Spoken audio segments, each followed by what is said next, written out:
Dinner for one. The bell above the door of the cozy corner chimed a welcome, a sound that usually brought Eliza a sense of warmth. Tonight, though, it felt like an announcement of her solitude. She clutched her worn sketchbook tighter to her chest, its familiar weight a small comfort. The aroma of simmering garlic and roasting vegetables usually lifted her spirits, but even that seemed muted tonight. Just one? The hostess, a woman with a severe bun and surprisingly kind eyes, asked. Eliza nodded, forcing a small smile. Yes, please. She was led to her usual table, tucked away in a corner booth overlooking the small, bustling street. The red and white checkered tablecloth, the flickering candle, the gentle murmur of conversations, all the things she usually loved about this place felt a little too sharp, a little too vibrant against the dull ache of loneliness. A young man with a mop of sandy brown hair and a perpetually surprised expression approached her table. Hi! I'm Leo, and I'll be taking care of you tonight. Welcome to the cozy corner. His smile was wide and genuine, reaching all the way to his bright blue eyes. Thank you, Leo, Eliza said, returning his smile, a little brighter this time. I'm Eliza. He offered her a menu, but Eliza already knew what she wanted. I'll have the roasted vegetable lasagna, please. And a glass of the house red. Excellent choice. Leo beamed. Coming right up. While she waited, Eliza opened her sketchbook. She tried to lose herself in sketching the scene before her, the blurred lights of passing cars, the silhouettes of people hurrying home, the warm glow emanating from the restaurant windows. But her hand felt clumsy, her lines hesitant. Doubt, a familiar companion, crept in. Was her art even any good? Was she just wasting her time? Leo returned with her wine, his smile undeterred. Here you go, Eliza. Can I get you anything else? No, thank you, she said, taking a sip of the wine. It was smooth and comforting, a welcome distraction from her thoughts. She watched as Leo moved between tables, his energy infectious. He patiently explained the specials to an elderly couple, his voice gentle and respectful. He laughed heartily with a group of friends, his face alight with genuine amusement. He even managed to coax a smile from a grumpy-looking man at the bar. He possessed a natural warmth, an easy charm that seemed to brighten everyone's evening. Eliza found herself observing him more than she sketched. There was something so undeniably kind about him, a genuine desire to make people happy. It was a quality she deeply admired, one she often felt was lacking in herself. She tended to overthink things, to hold back, to let fear dictate her actions. Leo, on the other hand, seemed to move through the world with an open heart, unafraid to connect. Her lasagna arrived, a steaming, fragrant masterpiece. She ate slowly, savoring each bite, the rich flavors a welcome comfort. But even as she enjoyed the food, her gaze kept drifting back to Leo. He was a breath of fresh air, a reminder that even in the midst of loneliness, there was still kindness and connection to be found. A leap of faith. The final tang of lemon tart faded on Eliza's palate, a bright echo of the day's unexpected charm. She caught Leo's eye for the bill, the starched linen napkin cool against her skin.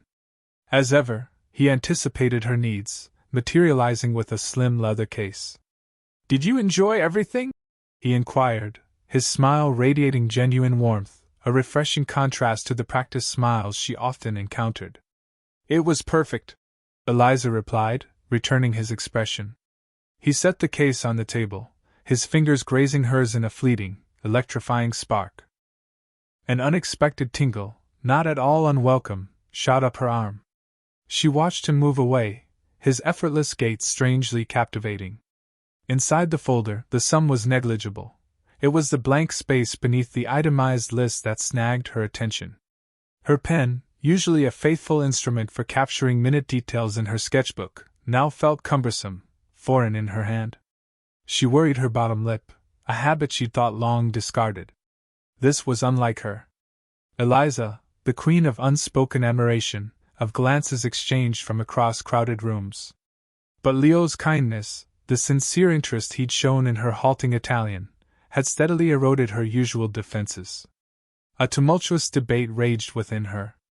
Was he simply being courteous? Did he have someone special in his life?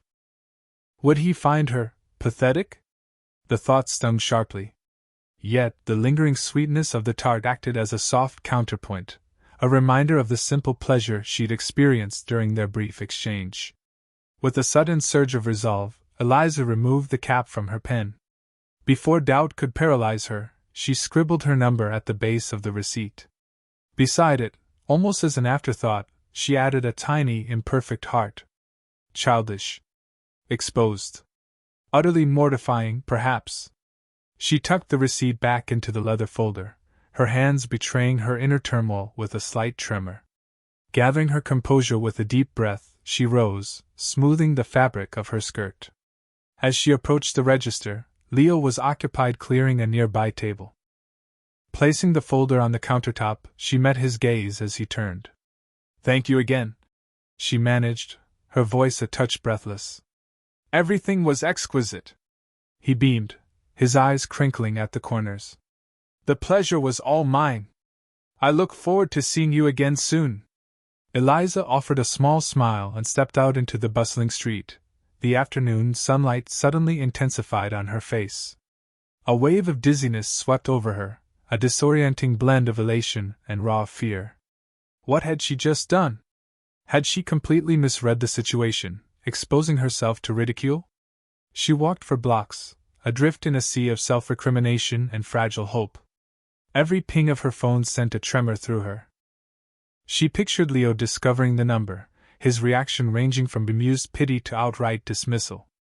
Or perhaps, a tiny, persistent voice whispered something more. By the time she reached her apartment building, her muscles ached and a dull pulse throbbed behind her eyes.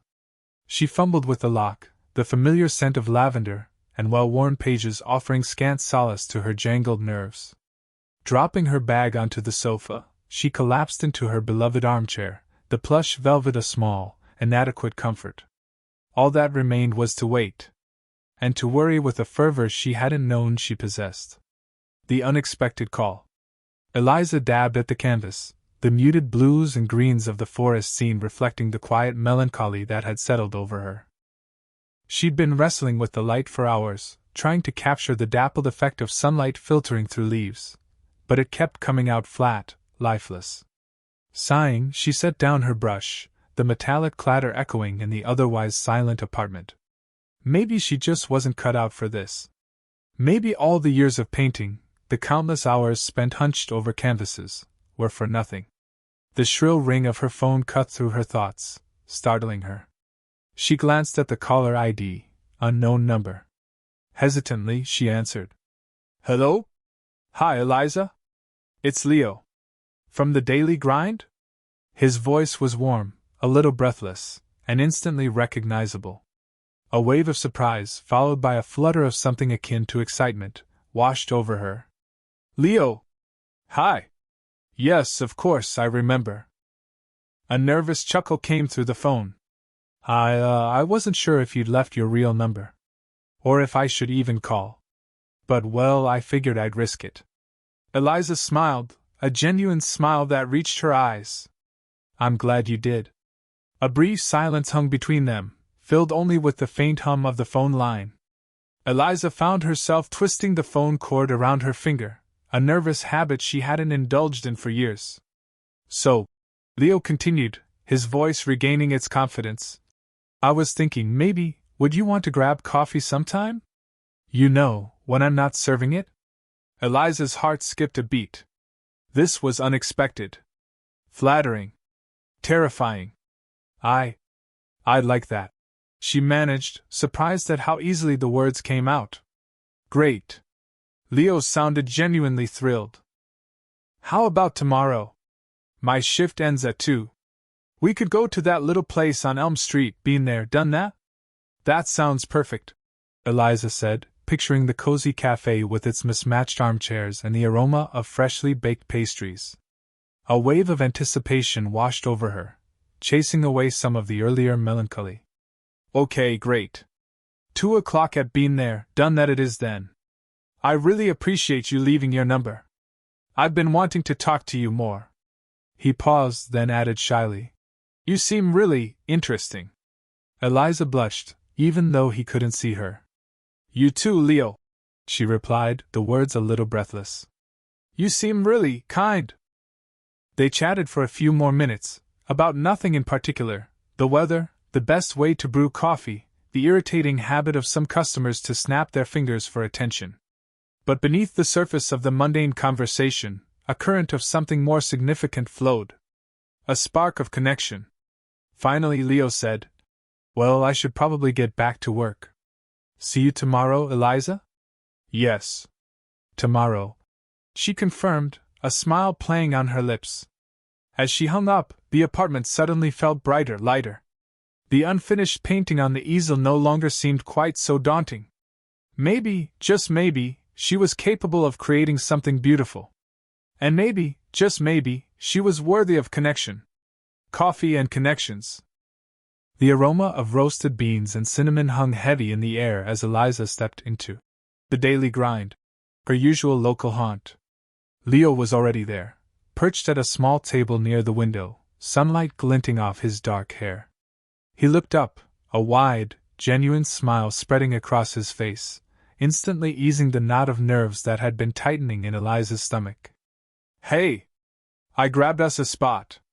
Hope you like people watching, he said, gesturing towards the window. Eliza chuckled, sliding into the opposite chair. It's perfect. Thanks.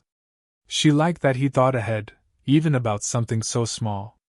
A steaming latte materialized before her, courtesy of Leo. You remembered my order? Guilty. I'm a details guy, he admitted, a playful glint in his eyes. The initial awkwardness that often plagued first dates melted away surprisingly quickly. They talked easily, about their jobs, the bizarre weather patterns lately, and finally, about art. I dabble, Eliza said, a touch of self-deprecation lacing her voice. Mostly watercolors. Landscapes, sometimes portraits. Leo's eyes lit up. No way! I love art. I'm terrible at creating it myself. All my stick figures look like they've been through a blender, but I really appreciate it. What kind of landscapes? Eliza described her favorite spots to paint, the windswept cliffs overlooking the ocean, the quiet serenity of the redwood forest, the vibrant hues of the farmer's market. She even confessed to a recent, disastrous attempt to capture the chaotic energy of a jazz band in acrylics. Acrylics are monsters, Leo declared, laughing. Respect for even trying. He then surprised her by mentioning a local gallery showcasing emerging artists. Have you ever thought about submitting your work? I bet they'd love your style. A wave of heat flushed through Eliza's cheeks. I don't know. It's just a hobby. The self-doubt, her constant companion, reared its ugly head. A really talented hobby. Leo countered gently, his gaze unwavering. Seriously, Eliza, your passion shines through when you talk about it. Don't hide that.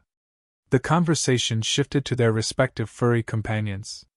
Leo regaled her with tales of his rescue dog, Gus, a scruffy terrier mixed with an uncanny ability to open doors. Eliza, in turn, shared anecdotes about her aloof but secretly affectionate cat, Luna, who had a penchant for napping in the most inconvenient places. She once fell asleep in my pink palette, Eliza said, grinning. Woke up looking like a Jackson Pollock painting. It took me hours to clean her. Gus ate my mom's favorite slippers once, Leo confessed, shaking his head. He blamed the cat. As they talked, Eliza noticed little things about Leo. The way he chewed on his lip when he was thinking, the way his eyes crinkled at the corners when he smiled, the genuine interest he showed in everything she said. He wasn't just being polite. He was truly listening. So, Leo said, after a comfortable silence had settled between them. Besides painting and being a cat servant, what are your dreams, Eliza Sterling? Eliza hesitated, suddenly feeling vulnerable. I want to travel. See the world. Maybe even live somewhere different for a while. And, she added, almost in a whisper, I want to be brave enough to really believe in myself. Leo reached across the table, his fingers brushing hers. You're already brave. You put your number on a receipt and took a chance on a waiter. That takes guts. He paused, his eyes locking with hers. And as for believing in yourself, I'm already a believer. You just have to catch up. Whispers of doubt. Crimson and gold foliage scrunched amiably beneath Eliza and Leo's shoes as they strolled with Patches through the park. The breeze carried the fragrance of turned earth and distant bonfires, a balm that typically eased Eliza's worries. Leo, humming a cheerful melody, flung a scarlet ball for Patches, who darted after it with unrestrained delight. A gentle smile touched Eliza's face as she watched them. Leo's carefree mirth danced on the breeze, dispelling the shadows that sometimes haunted her thoughts. He possessed the knack for imbuing the commonplace with wonder. Later that week, sunbeams pierced the window of the daily grind, illuminating swirling dust motes. Eliza listlessly stirred her latte, the cinnamon aroma failing to elevate her mood. She was anticipating a luncheon with Vivian, a prospect mingled with unease. Vivian, ever the staunch protector, sometimes expressed her devotion through pointed critiques. So, Vivian began, after the customary greetings, her gaze sharpening. How are things progressing with Leo? Eliza hesitated. Fine. Actually, quite good. Vivian arched a skeptical brow. He seems pleasant. But Eliza, he's fresh out of college. Aren't you concerned about the disparity in age? Eliza stiffened slightly. It's not a chasm. A decade marks significant differences in life stage, Eliza. Varying experiences, contrasting priorities. What is your expectation for the future of this relationship? Vivian leaned in, her voice softening. I simply don't want to witness your heart broken. You warrant someone on a similar plane. A wave of self-doubt washed over Eliza. Vivian's observations echoed the anxieties she'd been suppressing. Was she acting impulsively? Was she captivated by Leo's youthful spark? Was she courting future disappointment? She pictured Leo's open expression, the laugh lines bracketing his eyes when he smiled, his attentive consideration as she discussed her art. Could that compensate for the difference in years? He brings me joy, Viv, Eliza murmured, circling the rim of her mug. Joy in the present. Vivian countered gently yet firmly. But what of the future? What of 5-10 years hence? The remainder of the lunch unfolded in a haze of polite exchange, but Vivian's words lingered like a persistent chill. As Eliza journeyed homeward, the vibrant hues of the autumn leaves seemed subdued, and the crisp breeze carried a weight of unspoken questions. Patches, typically enthusiastic for an outing, tugged half-heartedly at his lead. Within her studio, the familiar redolence of oils and turpentine usually offered comfort, yet today it felt oppressive. Eliza fixed her gaze on the canvas, the colors blurring before her. The scene she aimed to depict, a vibrant vista awash in golden sunlight, now appeared muted and drained. Doubt, like a strangling tendril, began to stifle her inspiration, whispering insidious doubts. Was she deceiving herself? Was Leo merely charmed by the novelty of her, a slightly older, more seasoned woman? Was she merely a passing fancy, a transient diversion? She sank into her well-worn armchair, Patches nudging her hand with his damp nose. Even his unwavering devotion couldn't fully dispel the encroaching gloom. Vivian's pronouncements, like minuscule splinters, had embedded themselves within her heart, poisoning her happiness and leaving Eliza scrutinizing every assumption she held about Leo, herself, and the delicate, nascent connection they were nurturing. Hesitations and misunderstandings. The pottery studio air, thick with the aroma of damp earth and plastered dust, pressed down on Leo. Sunlight, fractured by grime on the high windows, cast long shadows across the floor where motes swirled in silent dances. Usually invigorated by the studio's creative buzz, Leo felt a disquieting tightness in his chest. Beside him, perched on her stool, Eliza was uncharacteristically withdrawn. The studio, a shared space she rented with other artisans, was meant to be a replica of their easy first dates. Instead, since his arrival, an invisible wall had risen between them. The bright peal of her usual laughter was now a whisper, tinged with hesitation. Her focus remained glued to the ball of clay in her hands, her fingers manipulating it with a detached, almost robotic precision. He attempted to breach the distance. That's an interesting form. What are you envisioning?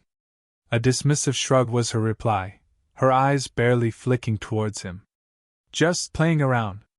Leo's brow creased. Is everything all right? You seem preoccupied. Eliza's hands froze. She avoided his gaze, centering her attention on a speck of clay marring her apron. I'm fine, she offered, the words devoid of inflection. Doubt gnawed at him. Really? Because you're radiating detachment. Did I do something amiss? A sigh escaped her, a small sound of defeat. It's not about you, Leo. It's just me. That's hardly enlightening. He reached for her hand, but she deftly evaded him, her fingers resuming their monotonous kneading. The subtle rejection stung. Had he completely misjudged their connection? Was he simply another face in the urban tapestry?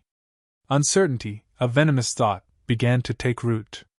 He'd been so confident, so optimistic about the potential between them. Their effortless banter, shared amusement, the comforting quiet, was it all a mirage? He watched her profile, the light catching the gentle slope of her cheek, the nervous nibbling at her lip. He yearned to reach out, pull her close, and coax the truth from her. But the barrier remained, unseen yet unbreachable. Listen, he began, his voice low and even. If this isn't where you want to be, we can leave. I don't want to force anything. Eliza finally met his eyes. Shadows lurked within their depths. It's not that I don't, she murmured. I'm not very skilled at this. At pottery? He tried for levity, but the attempt fell flat. At relationships, she confessed, the word a mere breath. At opening myself up. A wave of sympathy washed over Leo, quickly followed by a surge of frustration. He'd been so forthright, so eager to share his world. Was that too much, too soon? Was he inadvertently pushing her away? He stood, the stool screeching against the concrete, the sound echoing the discord between them. Okay, he said, striving for neutrality. I'm going to get coffee. Care for some? She shook her head, her focus returning to the clay's silent form. No, thank you. He exited the studio, the scent of clay suddenly oppressive. He needed to breathe, needed space to process. Had he been overzealous? Too transparent? Or was Eliza simply uninterested, lacking the courage to be direct? The thought landed like a physical blow. He'd sensed something authentic between them, a flicker of promise. Was he alone in that perception? He walked down the street, the neighborhood's lively hues appearing faded, the city's symphony of sounds grating and discordant. He retrieved his phone, his thumb poised over Eliza's name. He felt the urge to call, to demand clarity. But he hesitated. Perhaps some questions were better left unasked. Perhaps some connections were destined to dissolve. A shared rescue. The antiseptic smell of the shelter stung Eliza's nostrils, a stark contrast to the lavender she usually diffused in her studio. She clutched the strap of her tote bag, its weight a small comfort in the face of so much contained need. Eliza! Leo's voice, a warm burst of sunshine, cut through the cacophony of barking dogs. He bounded toward her, a wide grin splitting his face. He was wearing a bright blue volunteer t-shirt that strained slightly across his shoulders. Seeing him, a familiar warmth bloomed in her chest. Leo! Hey! She managed a smile, relieved to see a friendly face. This place is intense. Yeah, it can be a bit overwhelming at first. He gestured around the bustling reception area. But trust me, once you get into the swing of things, it's incredibly rewarding. He led her through a maze of cages, each filled with hopeful eyes and wagging tails, until they reached a quieter room. Inside, a handful of kittens, no bigger than her hand, tumbled over each other in a large pen. Kitten Central, Leo announced, his voice softening. These little guys need the most attention. Bottle feeding, cleaning, general TLC. Eliza's heart melted. She knelt by the pen, mesmerized by the tiny creatures. One, a calico with mismatched socks, blinked up at her, Oh, they're so small. She reached out a tentative finger, and the calico bumped its head against it. They were abandoned last week. Their mom never came back, Leo explained, a shadow crossing his face. He picked up a small bottle filled with formula. Ready to be a kitten parent? For the next few hours, Eliza and Leo worked side by side. Leo expertly demonstrated how to feed the kittens, cradling them gently in the crook of his arm. Eliza, initially hesitant, soon found herself captivated by the process. The tiny mouth sucking eagerly on the bottles, the soft purrs vibrating against her palm. It was a balm to her restless soul. "You're a natural," Leo said, watching her as she coaxed the particularly fussy kitten to eat. "They seem to really like you." Eliza blushed, surprised by the genuine warmth in his gaze. It was the same Leo she remembered, the one who saw something good in her, even when she couldn't see it herself. As they cleaned the pen together, their hands brushed. A jolt of electricity shot up Eliza's arm. She pulled back quickly, her cheeks burning. Leo seemed unfazed. He simply smiled, a knowing glint in his eyes. "So," he said, leaning against the pen, "how's the painting going?" The question, so casual, felt loaded. Eliza hesitated, unsure how much to reveal. "It's going. I'm working on a new series. Landscapes, mostly." "Landscapes, huh? I always liked your portraits." "They didn't sell," she blurted out, the words laced with a familiar self-deprecating tone. Leo frowned.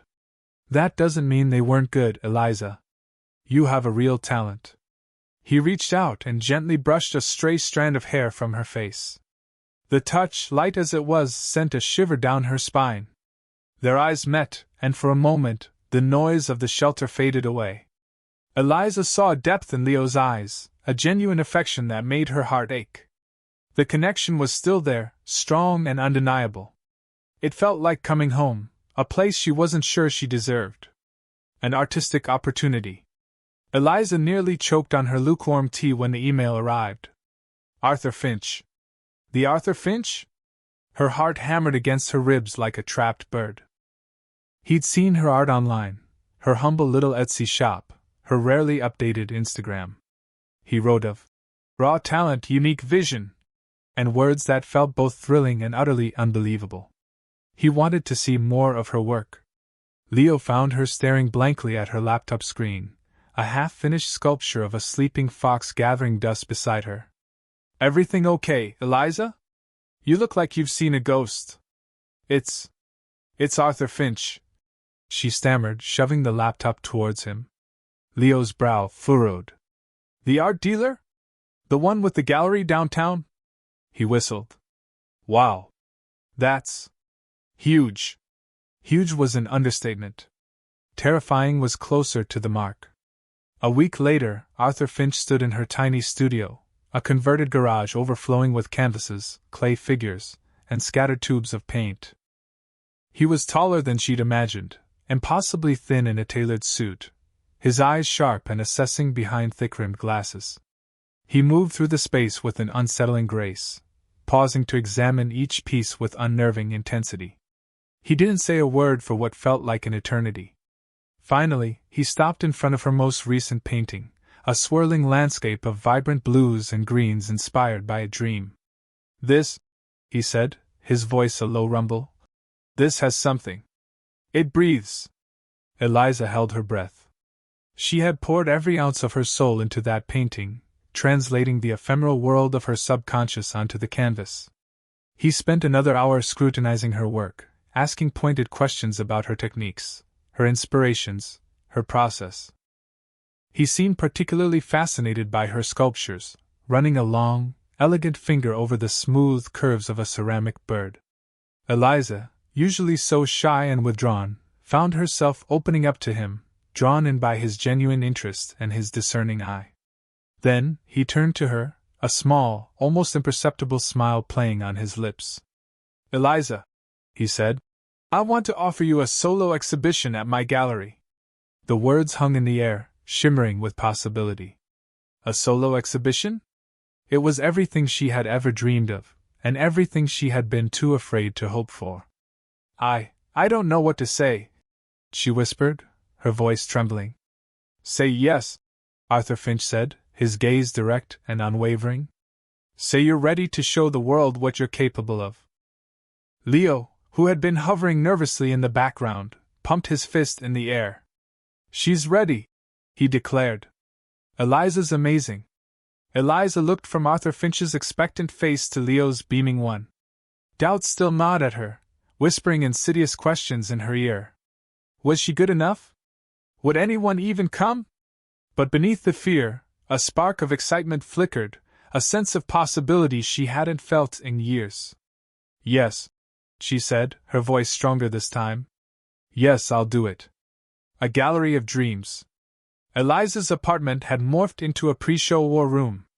Canvases jostled for space, their vivid hues a stark departure from the room's usual calm. Leo, a human gyroscope powered by focus, wielded a level and picture wire. Just a hair to the left, love? He'd murmur, squinting before stepping back, assessing the effect. Vivian, perched on a drafting stool, nursed her tea, her gaze sharp as she scrutinized the scene. That orange one, Eliza. Are you certain? It's rather arresting. Clutching a croissant like a lifeline, Eliza quelled a surge of anxiety. It was her rawest piece, emotion splashed across the canvas in fiery tones. It's meant to be, Viv, she replied, her voice betraying her nerves. It's called Unleashed. It's got punch, Leo declared, ever the optimist. Vivian simply snorted. The gallery, a polished gem in the arts district, throbbed with quiet excitement. Eliza, clad in the black dress Vivian had decreed essential, felt a familiar dread coil in her stomach. Leo, reading her like a favorite book, squeezed her hand, a reassuring anchor. Breathe. They're here for your vision, Eliza. They'll be captivated. Arthur Finch, the gallery owner, greeted her with professional warmth, his smile failing to reach his shrewd eyes. Eliza, darling! Overflowing with admirers. We've already fielded multiple inquiries. He swept a hand toward a group gathered around. City lights, her watercolor rendering of the urban sprawl at dusk. The evening blurred into a dreamscape. Faces swam, voices echoed, and champagne flutes clicked as well-wishers offered congratulations. Within an hour, City Lights had sold. Then, Serenity by the Sea. And then, unbelievably, Unleashed. Leo, radiating joy, shadowed her, topping off her wine or whispering steadying words. She caught Vivian observing her, a curious blend of pride and something that might have been envy in her expression. Later, as the throng dwindled and the gallery lights softened, Eliza stood beside Leo, taking it all in. A constellation of red dots, symbols of success, blazed beside her works. Arthur Finch materialized, his smile genuine for once. Eliza, my dear, this is extraordinary. I want to offer you a solo show next year. The words hung, luminous with possibility. A solo exhibition. The pinnacle of her aspirations. Suddenly, the chasm between her age and Leo's, the insecurities that gnawed at her, felt insignificant. He had championed her, fortified her, propelled her beyond her self-imposed limits. He saw potential she hadn't recognized. As they walked home under the city's twinkling canopy, Eliza determined to stop running from joy. Leo, she began, pausing beneath a street lamp's gentle aura. I think I'm falling for you. His face illuminated, banishing the shadows. Falling? I'm pretty sure I've already crash-landed. A few weeks later, they found themselves at the animal shelter. A quirky kitten, black and white with mismatched eyes, stole their hearts. They christened him Pallet. Back in their apartment, now a true haven of dreams both realized and anticipated, Eliza painted, Leo worked remotely, Patches dozed on the sofa, and Pallet stalked sunbeams across the floor. Taking a chance, Eliza mused, had been the single most transformative act of her life.